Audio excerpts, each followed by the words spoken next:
Sebelum ceritanya dimulai, silahkan tulis di kolom komentar dari daerah mana saja teman-teman yang menonton cerita ini. Jangan lupa like dan subscribe agar channel ini bisa semakin berkembang dan bisa mempersembahkan cerita yang lebih menarik lagi. Kilau kristal dari lampu gantung raksasa memantul di ratusan gelas sampanye yang dipegang oleh para tamu. Di taman belakang rumah megah mereka, musik jazz lembut mengalun, menjadi latar bagi bisik-bisik kekaguman yang sampai ke telinga Amira. Udara malam yang sejuk seolah ikut merayakan kebahagiaan mereka. Lampu-lampu taman yang ditata apik menyorot kelopak mawar putih dan lili, bunga kesukaan Amira, yang sengaja ia tanam untuk memperindah kediaman mereka. Semua tampak sempurna, terlalu sempurna hingga terasa seperti adegan dalam sebuah film. Amira menarik napas dalam-dalam, menghirup aroma bunga dan parfum mahal yang bercampur menjadi satu. Malam ini adalah miliknya, milik mereka. Mereka benar-benar pasangan idaman. Decak seorang tamu wanita bergaun satin merah, suaranya cukup keras untuk didengar Amira. Amira sangat beruntung mendapatkan suami seperti Aditya. Tampan, sukses, dan sangat mencintai keluarga.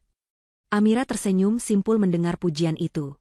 Dari tempatnya berdiri, di samping panggung kecil yang disiapkan untuk pidato sambutan, dunianya memang terlihat tanpa celah. Aditya, suaminya, merangkul pinggangnya dengan posesif namun lembut, senyum menawan tak pernah lepas dari wajahnya saat menyapa setiap kolega bisnis Amira yang menghampiri mereka. Di depan semua orang, Aditya adalah perwujudan suami sempurna.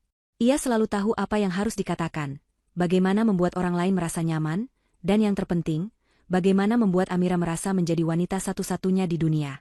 Ia akan memuji masakan Amira di depan teman-temannya, meskipun ia tahu koki rumahan mereka yang memasaknya.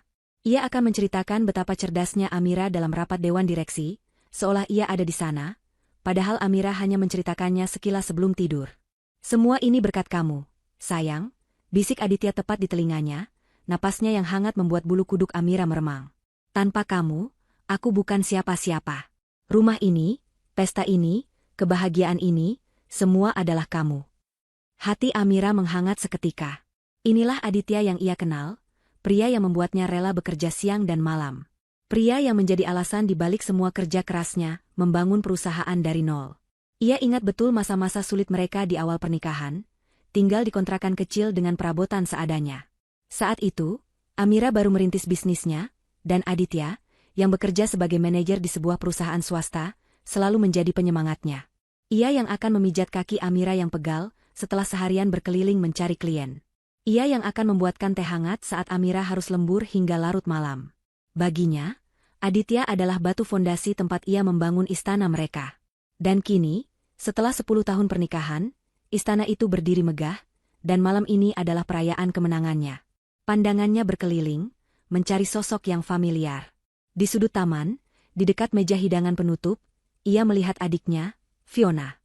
Fiona tampak sedikit canggung di tengah kerumunan orang-orang kaya. Ia mengenakan gaun sederhana berwarna pastel, kontras dengan gaun-gaun mewah para tamu lainnya. Amira merasa sedikit iba sekaligus bangga. Ia yang meminta Fiona datang, bahkan mengirimkan supir untuk menjemputnya dari apartemen kecilnya. Fiona adalah satu-satunya keluarga kandung yang ia miliki setelah orang tua mereka meninggal dunia. Amira merasa bertanggung jawab atas adiknya itu. Fiona menangkap tatapan Amira dan tersenyum lebar. Senyum polos yang selalu berhasil meluluhkan hati Amira. Ia berjalan mendekat, membawa 2 piring kecil berisi kue. "Selamat ya, Mbak Amira, Mas Adit," katanya dengan suara lembut. "Pestanya luar biasa. Aku tidak akan pernah bisa membuat acara semegah ini." "Jangan bicara begitu," sahut Amira sambil membelai rambut adiknya. "Nanti kalau kamu menikah, Mbak yang akan siapkan semuanya." Aditya tertawa kecil. "Benar itu. Anggap saja Mas ini kakak ipar sekaligus event organizer pribadimu," ujarnya ramah. Ia memberikan pelukan singkat pada Fiona. "Kamu sehat, Dek? Kapan-kapan main ke kantor, Mas kenalkan dengan teman Mas yang masih lajang." Fiona hanya tersipu malu. "Mas Adit bisa saja." Interaksi itu tampak begitu normal, begitu hangat. Pemandangan seorang suami yang akrab dengan adik iparnya. Amira tersenyum bahagia melihatnya. Ia merasa lengkap. Suami yang sempurna, anak-anak yang sedang menginap di rumah neneknya malam ini, dan seorang adik yang ia sayangi. Apalagi yang bisa ia minta dari Tuhan? Puncak acara malam itu adalah pidato dari Aditya. Ia berdiri di atas panggung kecil, memegang mikrofon dengan percaya diri. Semua mata tertuju padanya. Amira berdiri di barisan depan, menatap suaminya dengan penuh puja. "Selamat malam semuanya," Aditya memulai, suaranya terdengar hangat dan jelas melalui pengeras suara. "Terima kasih sudah datang untuk merayakan 10 tahun perjalanan cinta saya dan istri saya tercinta, Amira." Ia berhenti sejenak, tatapannya terkunci pada Amira. 10 tahun lalu, saya menikahi seorang wanita hebat. Saya pikir saat itu saya sudah menjadi pria paling beruntung di dunia. Ternyata saya salah. Para tamu berbisik, bertanya-tanya. Saya salah, karena setiap hari selama 10 tahun ini, keberuntungan saya terus bertambah. Setiap pagi saya bangun di sampingnya, saya merasa lebih beruntung dari hari kemarin. Amira bukan hanya istri bagi saya. Ia adalah kompas saya, jangkar saya, dan layar yang membuat kapal kehidupan saya terus berlayar. Ia adalah wanita karir yang tangguh, namun di rumah, ia adalah ibu yang paling lembut bagi anak-anak kami. Ia adalah bukti nyata bahwa Tuhan menciptakan keajaiban. Air mata mulai menggenang di pelupuk mata Amira. Ia bisa merasakan tatapan iri dari para tamu wanita di sekelilingnya. Orang bilang di balik pria sukses ada wanita hebat. Tapi saya ingin meralatnya. Di samping saya, ada wanita yang jauh lebih sukses, jauh lebih hebat, dan saya hanya pria yang cukup beruntung untuk bisa mendampinginya. Amira, terima kasih untuk 10 tahun yang luar biasa. Dan untuk 100 tahun berikutnya yang akan kita jalani bersama. Aku mencintaimu. Tepuk tangan riuh membahana di seluruh taman. Aditya turun dari panggung dan langsung memeluk Amira, mencium keningnya dalam-dalam di hadapan semua orang. Amira menangis haru di dalam pelukannya, merasa semua pengorbanan dan kerja kerasnya terbayar lunas oleh pengakuan tulus dari suaminya. Setelah pidato yang emosional itu, pesta kembali cair. Amira dan Aditya kembali berbaur dengan para tamu. Aditya, dengan sikap gentleman-nya, menawarkan untuk mengambilkan segelas minuman lagi untuk Amira. "Kamu di sini saja, jangan kemana-mana. Biar aku yang ambilkan," katanya. Ia meletakkan ponselnya di atas sebuah meja kecil di dekat Amira sebelum berjalan menuju bar mini. Amira berdiri sendirian untuk sesaat, masih merasakan sisa-sisa kebahagiaan dari pidato suaminya. Ia menatap punggung tegap Aditya yang menjauh, hatinya meluap oleh cinta. Namun, momen magis itu pecah dalam sekejap. Ponsel Aditya yang tergeletak di meja bergetar, layarnya menyala terang di tengah temaram taman. Secara refleks, mata Amira melirik ke arah layar itu. Satu baris notifikasi pesan muncul di layar kunci. Sebuah nama dan sebaris kalimat yang membekukan darahnya. Pengirimnya adalah Fiona. Isi pesannya terbaca dengan jelas. "Cepat selesaikan pestanya. Aku sudah menunggumu di istana kecil kita, sayang." Dunia Amira seolah berhenti berputar. Jantungnya terasa seperti diremas. "Sayang? Istana kecil kita?" Kalimat itu bergema di kepalanya, menghancurkan semua kata-kata manis yang baru saja diucapkan Aditya di atas panggung. Kakinya terasa lemas, ia hampir terjatuh jika tidak berpegangan pada meja. Napasnya tercekat di tenggorokan. Apa maksudnya ini? Mungkin ia salah baca. Mungkin matanya menipunya. Tepat saat itu, Aditya kembali dengan 2 gelas minuman di tangannya. Ia melihat ekspresi aneh di wajah Amira, lalu tatapannya mengikuti arah pandang istrinya. Matanya tertuju pada layar ponselnya yang masih menyala. Wajah Aditya memucat. Sepersekian detik, Amira melihat kilat kepanikan murni di matanya sebelum topeng tenangnya kembali terpasang. Dengan gerakan cepat yang nyaris kasar, ia menyambar ponsel itu dan memasukkannya ke dalam saku celananya. "Kamu kenapa, sayang? Kamu pucat?" tanyanya, suaranya sedikit bergetar. Amira tidak bisa berkata-kata. Ia hanya bisa menatap Aditya, mencari jawaban di matanya. Aditya sepertinya mengerti. Ia tertawa, tawa yang terdengar dipaksakan. "Ah, pasti karena pesan dari Fiona ya? Anak itu memang suka aneh-aneh. Tadi dia pamit pulang duluan, katanya tidak enak badan dan minta tolong aku mengantarnya nanti kalau sempat." Istana kecil, itu sebutan dia untuk kamar apartemennya yang sempit. Katanya biar terdengar mewah. Dia suka bercanda begitu. Penjelasan itu terdengar masuk akal. Sangat masuk akal. Fiona memang adiknya yang polos dan terkadang suka bercanda. Amira sangat ingin mempercayai penjelasan itu. Ia ingin sekali menghapus kalimat mengerikan yang baru saja ia baca dan kembali ke dalam gelembung kebahagiaannya. Ia memaksa seulas senyum di bibirnya dan mengangguk pelan. "Oh, begitu? Hanya itu yang bisa keluar dari mulutnya." "Tentu saja begitu. Kamu jangan berpikir yang tidak-tidak," kata Aditya sambil memberikan segelas minuman kepada Amira. "Ayo, kita sapa Tuan Wijoyo, beliau sudah menunggumu dari tadi." Amira menerima gelas itu dengan tangan yang sedikit gemetar. Pesta berlanjut. Musik kembali terdengar merdu, tawa para tamu kembali terdengar riang. Aditya kembali menjadi suami yang sempurna di sisinya. Tapi bagi Amira, semuanya sudah berubah. Sihirnya telah hilang. Di tengah keramaian pestanya sendiri, ia merasa begitu dingin dan sendirian. Ia menatap suaminya yang sedang tertawa bersama rekan bisnisnya, dan untuk pertama kalinya dalam 10 tahun, ia melihat seorang pria yang tidak ia kenali. Sebuah simpul dingin yang menyakitkan mulai terbentuk di perutnya, sebuah firasat buruk yang membisikkan bahwa surga yang ia tinggali hanyalah sebuah ilusi yang dibangun di atas kebohongan. Pagi setelah pesta terasa aneh. Rumah itu sunyi dan lengang, kontras dengan kemeriahan malam sebelumnya. Para petugas kebersihan sudah membereskan semua sisa perayaan, namun Amira masih bisa merasakan hawa dingin yang tertinggal. Ia terbangun dengan perasaan tidak nyaman, seolah bayangan notifikasi pesan di ponsel Aditya semalam terus menghantuinya dalam tidur. Ia melirik ke sisi ranjangnya. Aditya masih tertidur pulas, wajahnya tampak damai dan tanpa dosa. Amira menatapnya lama, mencoba mencari jejak kebohongan di wajah yang begitu ia cintai itu. Ia mencoba meyakinkan dirinya sendiri. Penjelasan Aditya semalam masuk akal. Fiona adiknya, tentu saja mereka dekat. Ia pasti terlalu lelah dan terlalu emosional, sehingga pikirannya menjadi liar. Ia tidak boleh merusak kebahagiaannya sendiri, hanya karena sebuah kesalahpahaman konyol. Dengan tekad itu, ia bangkit dari tempat tidur, memutuskan untuk melupakan insiden tersebut dan memulai hari seperti biasa. Namun, melupakan ternyata tidak semudah yang ia bayangkan. Benih kecurigaan yang telah tertanam semalam mulai tumbuh, akarnya menjalar pelan namun pasti, meracuni setiap sudut pikirannya. Perubahan pertama yang ia sadari adalah bagaimana Aditya memperlakukan ponselnya. Dulu, Aditya adalah tipe orang yang cuek dengan ponsel. Ia sering meninggalkannya tergeletak di meja makan, di sofa, atau bahkan di dalam mobil.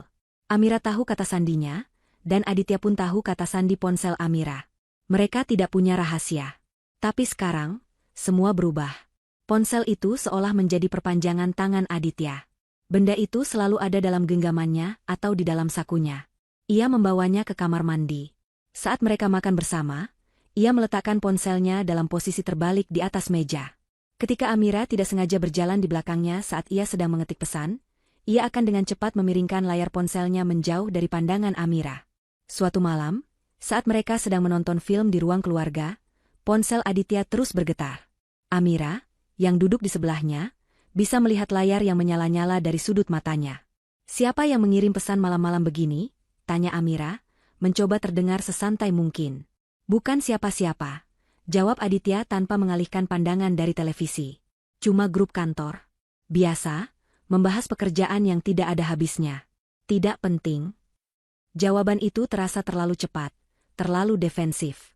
Dulu, Aditya akan mengeluh sambil menunjukkan isi pesan dari grup kantornya. Sekarang, ia menyembunyikannya.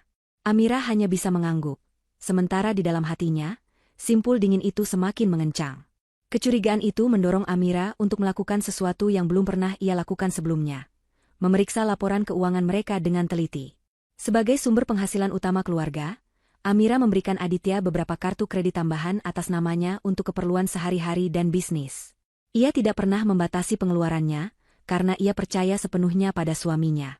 Malam itu, setelah Aditya tertidur, Amira menyalakan laptopnya di ruang kerja. Hatinya berdebar kencang saat ia membuka rincian tagihan kartu kredit bulan lalu. Matanya menelusuri barisan angka dan nama-nama toko. Sebagian besar adalah pengeluaran wajar, bensin, belanja bulanan, biaya sekolah anak-anak. Tapi kemudian, matanya berhenti pada beberapa transaksi janggal. Ada tagihan makan malam di restoran La Lune, sebuah restoran Prancis yang sangat mahal dan romantis, pada hari Selasa malam. Amira ingat betul, Selasa malam itu Aditya pamit lembur dan baru pulang lewat tengah malam. Lalu ada tagihan dari butik mewah, Elysian Dreams, sebesar puluhan juta rupiah. Amira mengerutkan kening. Ia tidak pernah berbelanja di butik itu. Mungkin Aditya membelikan hadiah untuk klien, tapi jumlahnya terlalu besar untuk sebuah hadiah klien biasa. Keesokan paginya saat sarapan, Amira mencoba bertanya dengan hati-hati. "Sayang, aku lihat tagihan kartu kredit. Kamu makan di restoran La Lune hari Selasa kemarin ya? Bukannya kamu lembur di kantor?" Aditya, yang sedang mengoleskan selai di rotinya, berhenti sejenak. Ekspresinya tidak berubah.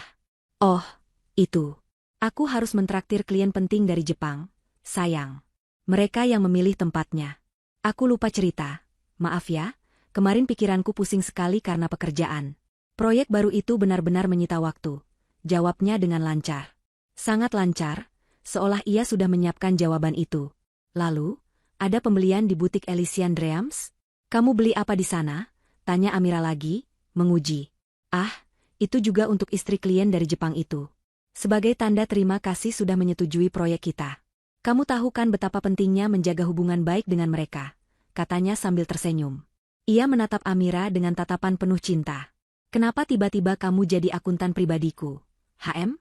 Kamu curiga aku pakai uangmu untuk foya-foya ya? Tanyanya dengan nada bercanda. Amira merasa tertohok. Aditya membalikkan keadaan, membuatnya merasa bersalah karena telah bertanya. Ia merasa konyol dan pencemburu. Bukan begitu. Aku hanya bertanya, jawabnya pelan. Aku tahu, sayang. Aku hanya menggunakan fasilitas yang kamu berikan untuk mendukung pekerjaanku, yang pada akhirnya juga untuk keluarga kita, kata Aditya lembut, seolah sedang menenangkan anak kecil. Amira terdiam. Penjelasan Aditya lagi-lagi terdengar masuk akal. Namun, rasa tidak nyaman itu tidak hilang. Rasanya seperti ada potongan puzzle yang tidak pas, tapi ia tidak tahu di mana letaknya. Potongan puzzle itu mulai menemukan tempatnya beberapa hari kemudian, saat Fiona datang berkunjung di akhir pekan.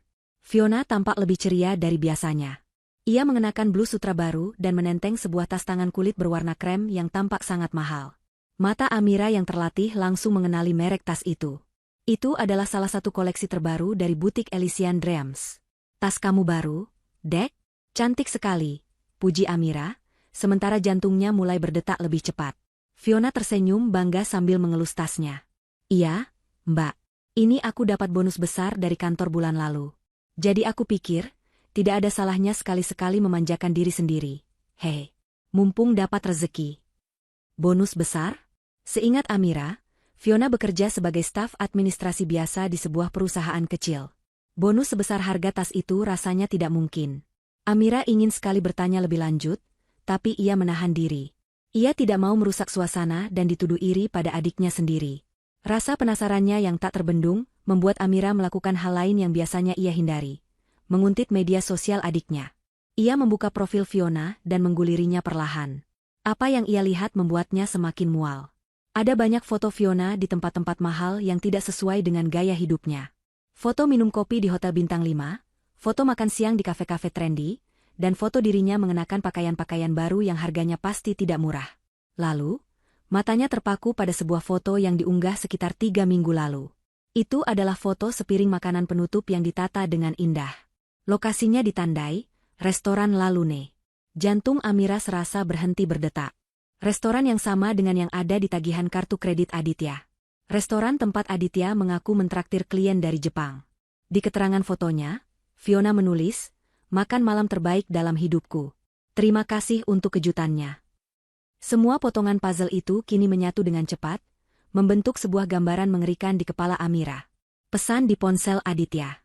Perubahan sikap Aditya. Tagihan kartu kredit. Tas baru Fiona. Makan malam di La Lune. Semuanya saling terhubung. Napas Amira menjadi sesak. Ia merasa seperti orang bodoh yang telah ditipu mentah-mentah. Tapi ini semua masih bukti tidak langsung. Ia butuh sesuatu yang lebih konkret, sesuatu yang tidak bisa disangkal oleh Aditya. Kesempatan itu datang tanpa ia duga. Suatu sore, Aditya pulang lebih awal dan langsung mengajak anak-anak bermain di taman belakang. Amira sedang membutuhkan sebuah dokumen penting dari tas kerja Aditya untuk ia tanda tangani. Sayang, boleh aku ambil proposal proyek X di tas kerjamu? Aku perlu tanda tangan sekarang, teriak Amira dari ruang kerja. Ambil saja, sayang. Ada di laci depan, balas Aditya dari taman. Amira mengambil tas kerja kulit mahal yang dulu ia hadiahkan pada Aditya. Saat ia membuka resleting laci depan, tangannya merogoh ke dalam, mencari map dokumen. Namun, jemarinya justru menyentuh secari kertas kecil yang terasa kaku dan licin. Karena penasaran, ia menarik kertas itu keluar. Itu adalah sebuah struk pembelian dari toko perhiasan paling mewah di kota, Galleria Diamond. Mata Amira membelalak saat membaca detail yang tertera di struk itu. Nama barang, kalung berlian seri bintang jatuh. Harganya membuat perutnya mulas, hampir setara dengan harga sebuah mobil kota. Tanggal pembeliannya adalah sebulan yang lalu, seminggu sebelum ulang tahun pernikahan mereka. Amira ingat betul, hadiah ulang tahun pernikahan dari Aditya untuknya adalah sebuah jam tangan elegan, yang harganya tentu tidak semahal ini. Jadi, untuk siapa kalung berlian semahal ini? Amira terduduk lemas di kursinya, struk itu tergenggam erat di tangannya yang mulai gemetar. Nama perhiasan itu, Bintang Jatuh, terasa seperti sebuah pertanda buruk, sebuah lelucon kejam dari takdir. Pikirannya langsung teringat pada salah satu unggahan Fiona di media sosial beberapa minggu lalu. Sebuah foto selfie Fiona yang tersenyum manis dengan keterangan, mendapat hadiah kejutan terindah dari orang paling spesial. Aku merasa seperti bintang. Di foto itu, Fiona tidak memakai kalung apapun, seolah sengaja menyembunyikannya. Kecurigaan yang selama ini ia coba tepis kini telah berubah menjadi sebuah kepastian yang menyakitkan. Ini bukan lagi firasat. Ini adalah fakta. Suaminya telah menggunakan uangnya untuk membelikan perhiasan mewah untuk wanita lain. Dan wanita itu, kemungkinan besar, adalah adiknya sendiri. Amira menatap struk di tangannya, air matanya mulai jatuh, membasahi kertas yang menjadi bukti pengkhianatan paling dalam yang pernah ia rasakan. Retakan di surga kecilnya kini telah berubah menjadi jurang yang menganga lebar. Amira duduk membeku di kursi ruang kerjanya, secari kertas kecil itu tergenggam erat di tangannya. Struk pembelian dari Galeria Diamond itu terasa lebih berat daripada tumpukan dokumen properti di atas mejanya. Angka-angka yang tertera di sana bukan lagi sekadar nominal, melainkan cap panas yang membakar telapak tangannya. Menekan kata, pengkhianatan, langsung ke dalam jiwanya. Kalung berlian seri Bintang Jatuh. Nama yang puitis untuk sebuah perbuatan yang begitu busuk. Air matanya yang tadi sempat menetes kini telah mengering, meninggalkan jejak dingin di pipinya. Syok yang awalnya melumpuhkannya perlahan surut, digantikan oleh gelombang emosi lain yang lebih kelam dan kuat, amarah. Bukan amarah yang meledak-ledak, melainkan amarah yang dingin, tajam, dan terfokus. Pikirannya, yang biasanya dipenuhi strategi bisnis dan jadwal rapat, kini bekerja dengan kecepatan kilat untuk menyusun kembali kepingan-kepingan puzzle yang selama ini ia abaikan. Pesan dari Fiona di malam pesta. Sikap aneh Aditya terhadap ponselnya. Tagihan kartu kredit yang janggal. Tas mewah Fiona. Foto makan malam di restoran mahal. Semuanya kini terhubung oleh satu benang merah yang menyakitkan. Struk pembelian perhiasan ini. Ini bukan lagi sekadar firasat atau paranoia seorang istri pencemburu. Ini adalah bukti. Dengan tangan yang masih sedikit gemetar, ia melipat struk itu dengan hati-hati dan menyelipkannya ke dalam dompetnya. Ia kemudian berjalan ke tas kerja Aditya, dan meletakkan kembali map proposal yang tadi ia cari seolah tidak ada yang terjadi. Ia harus tenang. Ia tidak boleh membiarkan Aditya tahu bahwa ia tahu. Tidak sekarang. Membongkar semuanya sekarang hanya akan memberikan Aditya kesempatan untuk berkelit, untuk berbohong lagi, untuk memutarbalikan fakta dan membuatnya tampak seperti wanita gila yang posesif. Tidak. Ia tidak akan memberikan kepuasan itu padanya. Jika Aditya adalah seorang aktor yang lihai, maka Amira akan menjadi sutradara yang akan menentukan akhir dari drama ini. Malam itu, setelah memastikan Aditya dan anak-anak tertidur lelap, Amira kembali ke ruang kerjanya. Pintu ia kunci pelan. Lampu ia biarkan padam, hanya cahaya dari layar laptop yang menerangi wajahnya yang tampak keras dan penuh tekad. Jika kartu kredit hanya menunjukkan puncak dari gunung es, ia bertekad untuk menyelam dan melihat keseluruhan gunung es itu. Ia membuka semua portal perbankan miliknya, aset-aset yang ia kumpulkan dengan keringat dan air mata selama bertahun-tahun. Ia tidak lagi hanya melihat ringkasan bulanan. Ia mengunduh semua rincian transaksi dari rekening-rekening utamanya selama 1 tahun terakhir. Matanya menelusuri ribuan baris data, angka-angka yang biasanya ia percayakan pada akuntannya kini ia periksa sendiri satu persatu. Ia mencari anomali, mencari pola. Dan ia menemukannya. Sebuah pola yang rapi dan teratur, tersembunyi di antara transaksi bisnisnya yang bernilai miliaran. Setiap bulan, pada tanggal yang hampir sama, ada sebuah transfer dana keluar. Jumlahnya selalu sama, 25 juta rupiah. Bukan jumlah yang akan membuatnya bangkrut, tapi cukup besar untuk membuat seseorang hidup nyaman tanpa bekerja. Cukup besar untuk membayar cicilan apartemen dan gaya hidup mewah adiknya. Transfer itu ditujukan ke sebuah nomor rekening bank yang tidak ia kenali. Selama 6 bulan terakhir, tanpa putus. 6 bulan. Jadi, ini bukan sebuah kehilafan sesaat. Ini adalah hubungan terencana yang dipelihara dengan uangnya. Rasa mual kembali menyerangnya. Siapa pemilik rekening ini? Apakah Fiona? Ataukah ada wanita lain lagi? Pikiran itu membuatnya semakin jijik.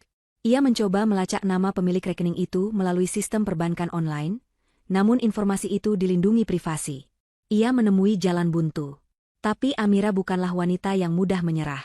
Jika satu pintu tertutup, ia akan mencari 1000 pintu lainnya. Ia teringat pada Rian, sahabatnya semasa kuliah yang kini menjadi seorang ahli keamanan siber ternama. Rian berutang budi padanya, karena Amira pernah memberikan modal awal untuk perusahaan rintisan Rian bertahun-tahun lalu. Tanpa pikir panjang, ia mengirimkan pesan singkat pada Rian, meminta waktu untuk bertemu besok pagi dengan alasan ada masalah bisnis yang mendesak.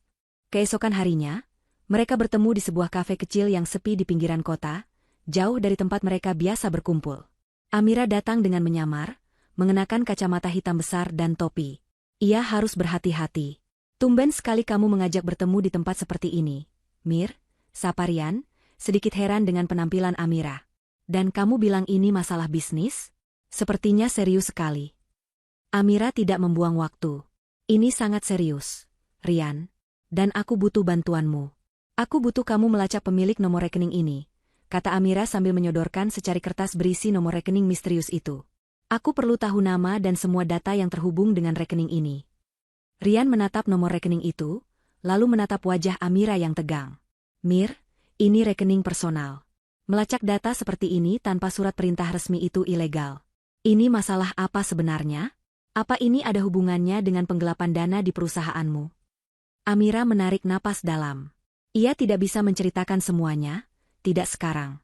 Anggap saja begitu. Aku curiga ada salah satu pegawaiku yang tidak jujur dan aku butuh bukti kuat sebelum melapor ke pihak berwajib. Aku percaya padamu, Rian. Tolong bantu aku sekali ini saja. Melihat kesungguhan dan keputusasaan di mata sahabatnya, Rian akhirnya mengangguk.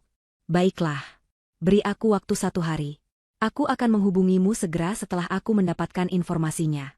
Tapi kamu harus berhati-hati, Mir. Menunggu kabar dari Rian terasa seperti 1 dekade. Setiap detik terasa menyiksa.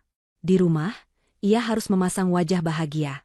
Ia harus menyiapkan sarapan untuk Aditya, menanyakan bagaimana hari suaminya di kantor, bahkan mendengarkan keluh kesahnya tentang pekerjaan. Setiap senyum dan sentuhan dari Aditya terasa seperti bara api di kulitnya. Ia melihat suaminya seperti melihat orang asing, seorang penipu ulung yang tidur seranjang dengannya. Malam itu, Aditya bahkan sempat membahas rencananya. Sayang, aku sedang menjajaki sebuah peluang bisnis baru. Sepertinya prospeknya bagus, tapi butuh sedikit suntikan modal awal, kata Aditya saat mereka sedang bersantai di ruang keluarga. Amira, yang sedang membaca buku, merasakan darahnya mendidih. Modal awal. Apakah ini sandi untuk membeli hadiah mewah lainnya untuk Fiona? Dengan tenang ia menjawab, nanti kita bicarakan lagi ya. Aku perlu meninjau arus kas perusahaan dulu bulan ini. Aditya tampak sedikit kecewa dengan jawaban itu, tapi ia tidak mendesak. Ini adalah pertama kalinya Amira tidak langsung menyetujui permintaan finansialnya. Sebuah perubahan kecil, tapi cukup untuk menandai bahwa kendali mulai berpindah tangan. Keesokan siangnya, saat Amira sedang berada di tengah rapat penting, ponselnya bergetar. Nama Rian muncul di layar. Jantungnya berdebar begitu kencang hingga ia merasa sesak. Ia segera meminta izin keluar dari ruang rapat, berjalan cepat menuju ruangannya yang kosong dan mengunci pintu. Halo, Rian, sapanya, suaranya sedikit bergetar. Aku sudah dapat informasinya, Mir, kata Rian langsung ke inti permasalahan, suaranya terdengar serius. Tapi aku harus bertanya lagi, apa kamu yakin ini masalah bisnis? Karena rekening yang kamu berikan itu adalah rekening tabungan pribadi. Aku yakin. Katakan saja siapa namanya. Rian, desak Amira, tidak sabar. Hening sejenak di seberang telepon, lalu Rian menyebutkan sebuah nama yang menghancurkan sisa-sisa harapan yang dimiliki Amira. Rekening itu terdaftar atas nama Fiona Larasati. Amira merasa seluruh kekuatan di tubuhnya hilang. Ponsel itu terlepas dari genggamannya dan jatuh ke lantai karpet yang tebal. Kakinya lemas, ia terduduk di sofa ruangannya. Fiona, adiknya, darah dagingnya sendiri. Pengkhianatan ini terasa 1000 kali lebih menyakitkan daripada jika pelakunya adalah orang asing. Ia merasa seperti ditusuk dari depan dan belakang secara bersamaan. Ia yang selama ini membiayai hidup Fiona, membayarkan sewa apartemennya, bahkan memberinya pekerjaan di perusahaan relasinya. Inikah balasannya? Di tengah kehancuran hatinya, sebuah ingatan lain muncul. Sebuah properti. Beberapa bulan lalu, ia membeli sebuah rumah baru di kompleks perumahan elit yang masih dalam tahap pengembangan. Rencananya, mereka akan pindah ke sana setelah renovasi interiornya selesai. Aditya dengan sukarela menawarkan diri untuk mengurus semua detail pembangunan dan pembayaran, dengan alasan ingin meringankan beban Amira. Kamu sudah terlalu sibuk dengan perusahaan, sayang. Biar aku yang urus rumah baru kita. Anggap saja ini proyek pribadiku untukmu, begitu katanya waktu itu. Sebuah kecurigaan baru yang mengerikan merayap di benaknya. Dengan tangan gemetar, ia mengambil kembali ponselnya. Ia membuka aplikasi peta di ponselnya dan mengetikkan alamat kompleks perumahan itu. Tanpa pikir panjang, ia membatalkan semua jadwalnya sore itu, meraih kunci mobilnya, dan melesat pergi dari kantor. Perjalanan menuju rumah baru itu terasa seperti perjalanan menuju neraka. Setiap lampu merah terasa seperti siksaan. Pikirannya dipenuhi berbagai skenario terburuk. Ia berdoa dalam hati, berharap semua ini hanya imajinasinya yang liar, berharap kecurigaannya salah. Akhirnya, ia tiba di gerbang kompleks perumahan yang megah itu. Suasananya masih sepi karena sebagian besar rumah belum berpenghuni. Ia mengemudikan mobilnya perlahan, mencari nomor rumah miliknya. Dan di sanalah rumah itu berdiri, megah dan indah, persis seperti dalam brosur. Namun, bukan keindahan rumah itu yang membuat napas Amira tercekat, melainkan mobil yang terparkir angkuh di halaman depannya. Sebuah SUV mewah berwarna hitam metalik. Mobilnya. Mobil yang ia berikan pada Aditya untuk menunjang aktivitas bisnisnya. Amira segera memarkir mobilnya di seberang jalan, di belakang sebuah rumah kosong yang masih dalam tahap pembangunan. Jantungnya berdebar tak karuan.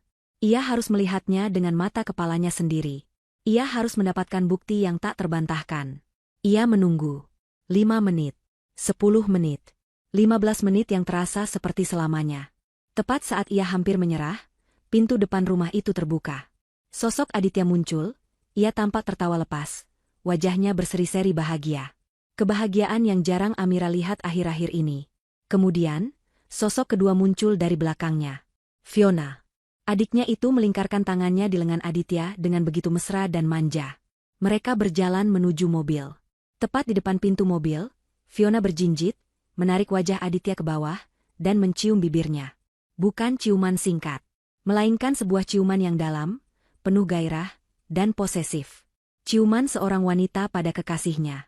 Amira terpaku di balik kemudi mobilnya. Ia tidak bisa bergerak, tidak bisa bernapas. Pemandangan di depannya itu menghancurkan dunianya hingga menjadi debu. Pengkhianatan itu kini bukan lagi sekadar angka di rekening koran atau struk pembelian. Pengkhianatan itu kini memiliki wujud, suara, dan sentuhan. Dan itu semua terjadi di depan matanya, di halaman rumah impiannya, dilakukan oleh suami dan adiknya sendiri. Rasa sakit yang ia rasakan begitu luar biasa, begitu absolut, hingga ia tidak bisa menangis. Yang tersisa hanyalah kekosongan yang dingin dan kegelapan yang pekat. Amira tidak tahu berapa lama ia duduk membeku di dalam mobilnya. Mungkin beberapa menit, mungkin setengah jam. Waktu seolah kehilangan artinya. Ia hanya bisa menatap kosong ke arah jalan di mana mobil SUV hitamnya tadi menghilang, membawa pergi suami dan adiknya. Gambaran ciuman mereka terpatri di benaknya, diputar ulang berkali-kali seperti film rusak. Setiap detailnya terasa begitu tajam. Cara Fiona melingkarkan lengan di leher Aditya, cara Aditya membalas ciuman itu tanpa ragu, cara mereka tertawa sesudahnya seolah itu adalah hal paling wajar di dunia. Rasa sakitnya begitu menusuk hingga terasa anehnya menenangkan. Seperti ketika sebuah luka sudah terlalu dalam, kau tidak lagi merasakan sakit, hanya mati rasa. Gelombang pertama adalah syok. Gelombang kedua adalah rasa sakit yang menghancurkan. Dan kini, gelombang ketiga datang. Sesuatu yang sama sekali berbeda. Sesuatu yang dingin, keras, dan jernih. Kemarahan. Bukan kemarahan buta yang membuatnya ingin berteriak dan menghancurkan sesuatu. Ini adalah kemarahan yang terfokus, yang memberinya kejernihan berpikir yang luar biasa. Air matanya sudah kering. Hatinya yang hancur berkeping-keping seolah mulai menyatukan dirinya kembali, bukan menjadi hati yang sama seperti dulu, melainkan menjadi sesuatu yang terbuat dari baja yang ditempa dalam api pengkhianatan. Ia tidak pulang ke rumah. Instingnya mengatakan ia tidak bisa menghadapi Aditya malam ini. Ia tidak bisa berpura-pura. Belum. Ia memutar mobilnya dan melaju menuju pusat kota, lalu check-in di sebuah hotel mewah dengan menggunakan kartu kredit pribadinya. Di dalam kamar hotel yang luas, sepi, dan impersonal, ia akhirnya bisa bernapas. Ia berdiri di depan jendela besar yang menghadap ke gemerlap lampu kota, namun ia tidak melihat apa-apa. Pikirannya bekerja menyusun sebuah rencana. Sebuah konfrontasi sederhana tidak akan cukup. Apa yang akan ia dapatkan? Tangisan? Permintaan maaf palsu? Drama keluarga yang memuakan? Tidak. Itu terlalu mudah bagi mereka. Mereka telah menikmati kemewahan yang ia berikan sambil menertawakan kebodohannya di belakang punggungnya. Mereka telah membangun surga kecil mereka di atas puing-puing kepercayaannya. Maka, hukuman mereka harus setimpal. Ia tidak akan hanya mengambil kembali apa yang menjadi miliknya. Ia akan meruntuhkan dunia palsu yang telah mereka bangun, bata demi bata, sampai mereka tidak punya apa-apa lagi selain rasa malu dan penyesalan. Di kamar hotel itulah, keputusan telah dibuat. Amira tidak akan menjadi korban. Ia akan menjadi sang pemburu. Langkah pertama adalah mengumpulkan amunisi. Ia butuh bukti yang tak terbantahkan. Bukti yang tidak hanya akan memberinya kemenangan mutlak di pengadilan perceraian, tetapi juga bukti yang akan menjadi senjatanya untuk penghancuran total reputasi mereka. Pikirannya yang tajam sebagai seorang pebisnis mulai mengambil alih. Ia tidak lagi berpikir dengan hati, ia berpikir dengan strategi. Keesokan paginya, ia pergi ke sebuah toko yang menjual peralatan mata-mata di sebuah ruko terpencil. Toko itu kecil dan remang-remang, penuh dengan barang-barang yang biasanya hanya ia lihat di film. Tanpa ragu, ia membeli 2 alat. Sebuah alat pelacak GPS magnetik seukuran kotak korek api, dan sebuah alat penyadap suara mini yang diaktifkan oleh suara. Penjual itu menatapnya dengan aneh, tapi Amira tidak peduli. Malam itu, ia menunggu sampai Aditya benar-benar tertidur lelap. Ia mendengarkan dengkuran halus suaminya, suara yang dulu selalu memberinya rasa aman, kini terdengar memuakan. Dengan langkah tanpa suara, ia menyelinap keluar kamar, turun ke garasi yang gelap. Jantungnya berdebar kencang, bukan karena takut, tapi karena adrenalin. Dengan bantuan senter dari ponselnya, ia menemukan tempat yang sempurna di bawah rangka mobil SUV hitam itu, jauh dari pandangan. Dengan sekali klik, alat pelacak GPS itu menempel kuat di logam. Kemudian, ia membuka pintu mobil yang tidak terkunci, menyelipkan alat penyadap suara di bawah kursi penumpang depan, di antara pegas dan busa kursi. Selesai. Senjatanya telah terpasang. Keesokan harinya, ia kembali ke rumah dan memulai babak baru dalam hidupnya. Sebuah sandiwara besar. Ia menjadi aktris terbaik yang pernah ada. Pagi itu, ia membangunkan Aditya dengan senyum, menyiapkannya sarapan, dan mengantarkannya ke depan pintu seperti biasa. Hati-hati di jalannya, sayang. Jangan lupa makan siang, katanya sambil membenarkan dasi suaminya. Sentuhannya terasa dingin, tapi senyumnya tampak hangat. Pasti, sayang. Kamu juga jangan terlalu lelah bekerja, balas Aditya, memberinya ciuman singkat di kening. Ciuman itu terasa seperti sentuhan seekor ular. Amira harus menahan keinginan untuk mundur dan mengusap keningnya. Hari-hari berikutnya adalah ujian terberat bagi kewarasannya. Ia hidup dalam 2 dunia. Di dunia nyata, ia adalah Amira, istri yang penuh perhatian dan ibu yang penyayang. Namun di dunia rahasianya, ia adalah seorang mata-mata yang mengawasi setiap gerak-gerik musuhnya. Siang hari, ia melacak pergerakan mobilnya melalui aplikasi di ponselnya. Ia melihat titik merah itu berhenti di depan apartemen Fiona selama berjam-jam pada jam kerja. Ia melihatnya pergi ke mal-mal mewah. Ia melihatnya berhenti di hotel-hotel transit. Setiap pergerakan adalah tusukan baru di hatinya, namun juga menjadi bukti baru yang memperkuat tekadnya. Malam hari adalah bagian yang paling menyiksa. Setelah Aditya tertidur, ia akan pergi ke garasi, mengambil kartu memori dari alat penyadap, dan kembali ke ruang kerjanya. Dengan mengenakan headphone, ia mendengarkan rekaman pengkhianatan suaminya. Ia mendengarkan percakapan mereka, tawa mereka, bisikan mesra mereka, keluhan-keluhan mereka. Kapan sih kamu akan tinggalin Mbak Amira? Suara manja Fiona terdengar begitu jelas. Aku capek sembunyi-sembunyi terus. Sabar, sayang. Sebentar lagi, jawab suara Aditya. Rumah baru kita hampir siap. Aku juga sedang mencari cara untuk mendapatkan modal lebih besar darinya. Setelah semuanya aman, kita bisa hidup bahagia selamanya. Dia itu ATM berjalanku, kita harus sabar memanfaatkannya sampai kering. Amira memejamkan matanya, menahan rasa sakit yang membakar dadanya. ATM berjalan. Jadi, selama ini ia hanya dianggap sebagai itu. Mesin uang yang tidak punya perasaan. Ia juga mendengar Fiona merengek meminta barang-barang mewah. Jam tangan baru, gaun desainer, bahkan liburan ke luar negeri. Aditya selalu menenangkannya, berjanji akan memberikan semua yang ia inginkan dengan menggunakan uang Amira. Mereka tertawa bersama, menertawakan betapa bodoh dan naifnya Amira yang tidak menyadari apapun. Mereka membahas detail kehidupan ranjang mereka dengan vulgar, membanding-bandingkan Amira dengan Fiona. Setiap kata adalah racun yang membunuh sisa-sisa cinta di hati Amira, mengubahnya menjadi kebencian murni. Mendengarkan rekaman-rekaman itu setiap malam mengubah Amira. Rasa sakit itu tidak hilang, tapi kini tertimbun di bawah lapisan es. Ia menjadi lebih pendiam, lebih observan. Matanya menjadi lebih tajam. Aditya dan Fiona, dalam kebodohan dan kesombongan mereka, tidak menyadari perubahan ini. Mereka hanya melihat istri dan kakak yang sama seperti biasanya, terlalu sibuk dengan dunianya sendiri untuk curiga. Hingga suatu malam, Amira mendengarkan sebuah rekaman yang menjadi titik balik dari semua rencananya. Rekaman itu adalah kunci yang ia butuhkan untuk mengakhiri semuanya. "Jadi akhir pekan ini kita jadikan ke villa di puncak?" tanya Fiona. "Tentu jadi, dong. Aku sudah siapkan semuanya," jawab Aditya. "Aku sudah bilang Amira kalau ini perjalanan dinas penting keluar kota." Dia percaya 100%. Dia bahkan tadi sore sudah menyiapkan kemeja dan dasiku di koper. Lucu sekali. Suara tawa Fiona terdengar, melengking dan penuh kemenangan.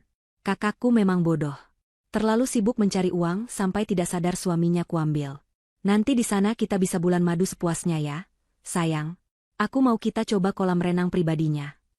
"Bodoh." Kata itu menusuk Amira lebih dalam daripada kata-kata lainnya.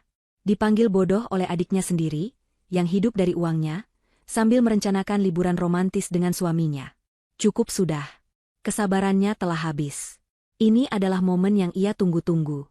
Amira mematikan rekaman itu. Ruang kerjanya yang gelap terasa sunyi senyap. Ia menatap pantulan wajahnya di layar laptop yang gelap. Wajah seorang wanita yang tampak tenang, dingin, dan sangat berbahaya. Ia kini memiliki tanggal, waktu, dan tujuan. Ia tahu persis di mana mereka akan berada dan apa yang akan mereka lakukan. Sandiwaranya akan segera berakhir. Dan ia akan menjadi sutradara dari babak final yang paling dramatis dan memalukan bagi mereka berdua. Ia membuka kembali aplikasi pelacak di ponselnya, menatap titik merah yang saat ini diam di garasi rumahnya. Dalam 2 hari, titik itu akan bergerak menuju puncak. Dan ia akan berada di sana, menunggu mereka. Bukan dengan air mata, tetapi dengan sebuah rencana matang yang akan menghancurkan mereka selamanya. Di kesunyian ruangannya, Amira berbisik pada dirinya sendiri, sebuah janji yang dingin dan mutlak. "Nikmatilah perjalanan dinasmu, Aditya. Karena itu akan menjadi perjalanan terakhirmu sebagai suamiku. Perangkapnya telah siap. Dan mangsanya akan berjalan masuk tanpa curiga sedikitpun." Rencana. Kata itu kini menjadi mantra bagi Amira. Setelah malam yang panjang di kamar hotel, ia kembali ke rumahnya keesokan paginya sebelum Aditya bangun. Ia menyelinap kembali ke tempat tidur, berbaring di samping pria yang telah menghancurkan hidupnya, dan memejamkan mata, namun pikirannya bekerja tanpa henti. Rasa sakit itu telah bermetamorfosis menjadi sesuatu yang lain, sesuatu yang memberinya kekuatan, sebuah tujuan. Tujuan untuk membalas dendam. Bukan pembalasan dendam yang buta dan emosional, melainkan sebuah pembalasan yang diperhitungkan dengan cermat, sedingin dan setajam pisau bedah seorang ahli bedah. Ia akan memisahkan parasit ini dari hidupnya, tetapi tidak sebelum ia memastikan parasit itu tidak akan pernah bisa menginfeksi siapapun lagi. Komentar Fiona di dalam rekaman yang menyebutnya, "bodoh," menjadi bahan bakar utama yang menggerakkan mesin perencanaannya. Kata itu menamparnya lebih keras daripada tamparan fisik.